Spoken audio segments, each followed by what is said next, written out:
मम्मा, हम सावन में शिव जी को दूध क्यों चढ़ाते हैं? बेटा, ये सावन यानी श्रावण मास भगवान शिव को समर्पित होता है। चलो मैं तुम्हें एक पुरानी मैजिकल कहानी सुनाती हूँ। बहुत सालों पुरानी बात है, जब देवता अपनी शक्तियाँ खो बैठे, तब सब देवता इकट्ठे हुए।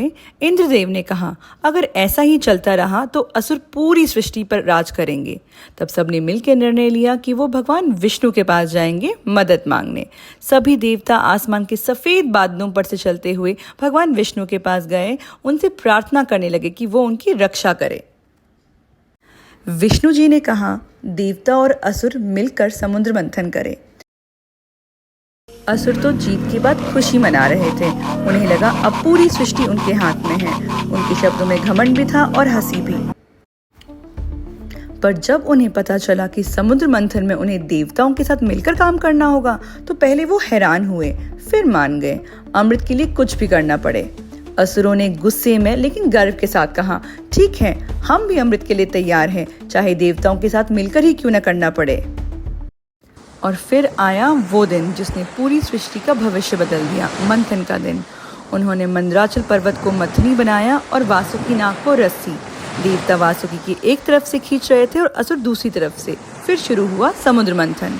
जैसे जैसे मंथन चलता गया, समुद्र से एक एक करके अनोखे रत्न निकलने लगे। सभी देवता और असुर हैरान रह गए। सबसे पहले समुद्र से निकली कामधेनु, एक पवित्र सफेद दिव्य गाय जो हर इच्छा पूरी करने वाली थी।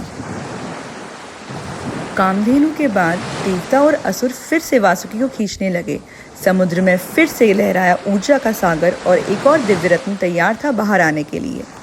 फिर समुद्र से निकला एक और दिव्य वाहन, ऐरावत, एक श्वेत हाथी जिसके 4 दांत थे। ऐरावत के बाद देवता और असुर एक बार फिर वासुकी को खींचने लगे। समुद्र का मंथन अब और भी तेज हो गया था।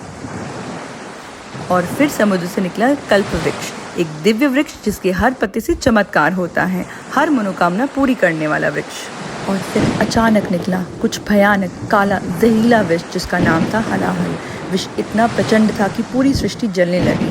तभी सभी भगवान शिव के पास भाग कर गए। और जब सब दिशाएं अंधेरे से भर गई, तब आए महादेव। शिव शंकर ने अपनी दया से हलाहल विष को अपने हाथों से उठाया और पी लिया। उनका कंठ नीला पड़ गया और तब से उन्हें नीलकंठ कहा जाता है।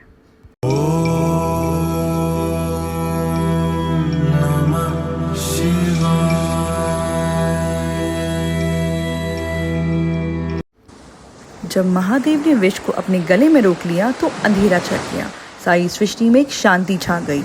फिर पुनः मंथन शुरू हुआ और इस बार समुद्र से निकली देवी लक्ष्मी, सुख और समृद्धि की देवी। मंथन चलता रहा और अंत में प्रकट हुए धन्वंतरी देव, जिनके हाथों में था अमृत कलश, अमर होने का रहस्य। सभी देव और असुर उसे पाने के लिए उत्सुक हो गए। अमृत कलश के प्रकट होते ही असुरों और देवताओं के बीच में उसे पाने के लिए झगड़ा शुरू हो गया।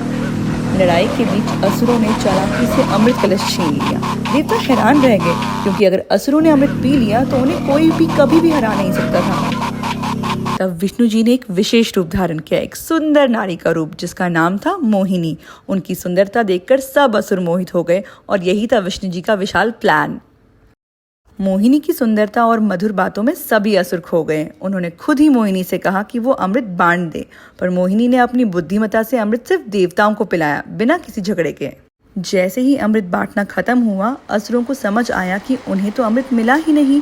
तब उन्होंने देखा कि मोहिनी के रूप में वो भगवान विष्णु थे, पर तब तक अमृत देवताओं में बढ़ चुका था और असुरों का समय निकल चुका था। और इसीलिए सावन का महीना हमेशा भगवान शिव को समर्पित माना जाता है, क्योंकि उन्होंने विष पीकर सबका रक्षण किया। और ये भी सीख मिलती है कि समस्या चाहे कितनी भी बड़ी हो, सहयोग, समर्पण और बुद्धि से हर मुसीबत का हल होता है।